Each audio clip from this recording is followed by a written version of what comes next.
Yeah, this is the entranceway, the reception area. There's no one in attendance at the moment. There's actually, you push this, it's got a security card system by the looks of things.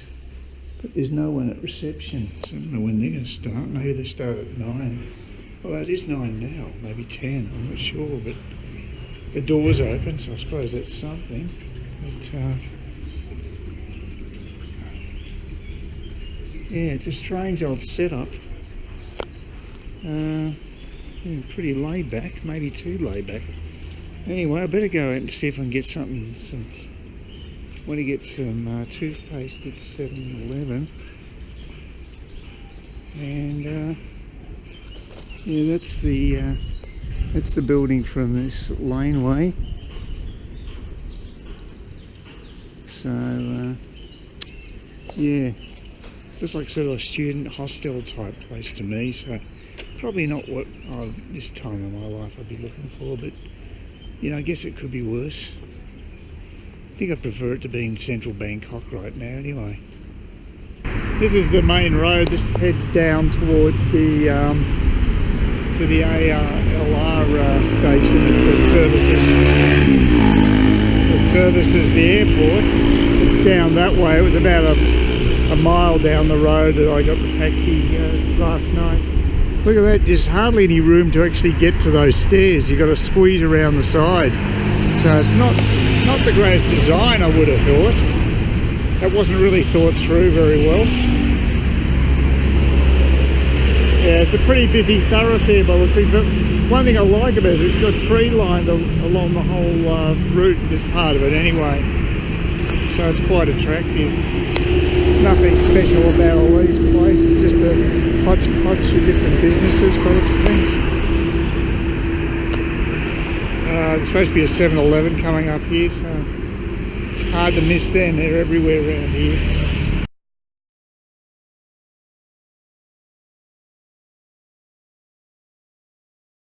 Oh, well, I got this order. This is obviously a pretty authentic little coffee shop, because the lady behind the counter did not stand a word I was saying. I got some help from a local girl who did a little translation for me. This is a strong coffee, hopefully with a bit of sugar and some milk. Looks like milk's there. Pretty big. That's 60 baht, so it's quite a decent size. So I think it's reasonably good value. So we'll see what it tastes like now. Do the taste test. The dreaded taste test.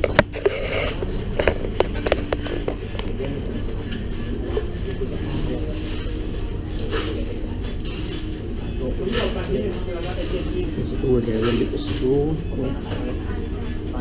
Okay,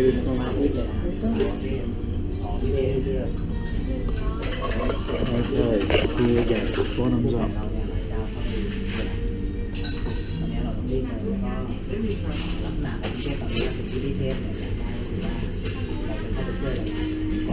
That's great. Not bad. A bit of a kick.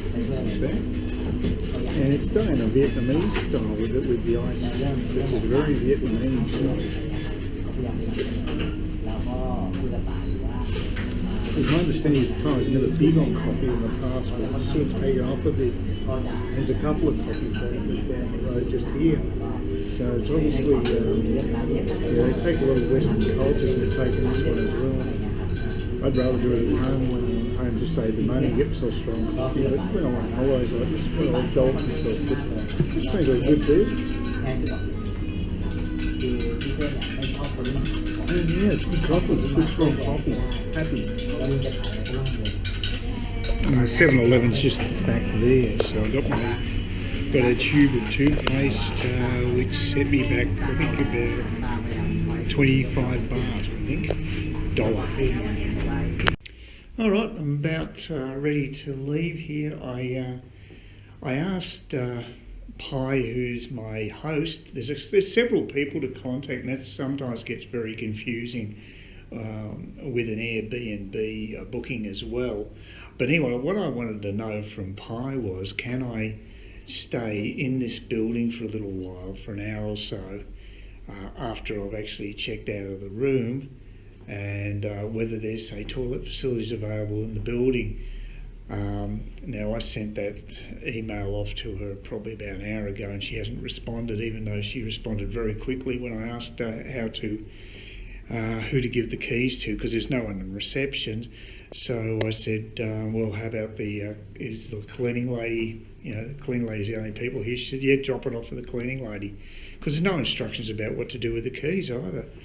So that's fine, but the thing that really gets me is there's no one on reception. It seems totally dead. I haven't seen one other person staying here.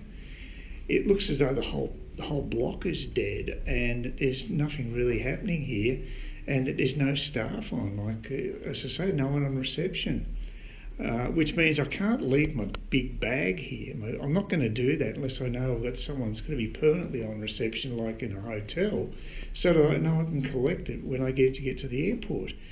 And now Seam Pie's decided not to get back to me. I'm probably confused her by asking her too many things. Basically, I'll just check out now, and I'll probably just head off to the airport and have to kill at least a couple of hours there before I can check in my big bag. The other option I've got is to pay for check to put into baggage storage in Bangkok, but I'll just hang around. It's not great, it's not ideal. I don't know if there's much to see around here anyway, to be honest, so I may not be missing out on much, but I do loathe airports, and if I can avoid being in them, well, that's great. Oh, one other thing I'd like to say in defence of the taxi driver yesterday, well, only partial defence, because he tried ripping me off a little bit.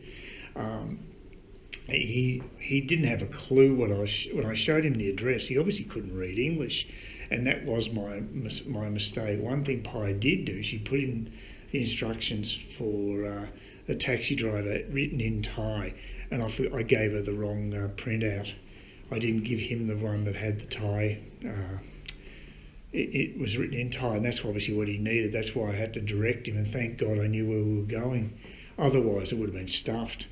So yeah, there's a few things you've got to keep in mind when you're overseas, and that wasn't his fault. He just didn't, he didn't know where I was pointing to, and he couldn't tell me he didn't know. So it's a difficult situation both ends, but I've got to say, he did try the old thing on it. The fare was for around 39 baht, and he decided to just give me 40 baht back from 100, so he gave himself pocketed another 20 just for no reason whatsoever apart from greed. But Pi said it's normally the fare's 50 anyway, so I wasn't about to argue after having such a crappy night up to that point. So you live and learn, and I don't think I'm gravitating more towards doing hotels again, because they do have receptions. If you've got breaks where you've got to wait before going to an airport, and you want to just check out a local area, you want to have that option of leaving your bags securely and knowing you can still pop back in and pick them up, and they're going to be open at the hotel. They're going to have staff on, and this is just not good enough.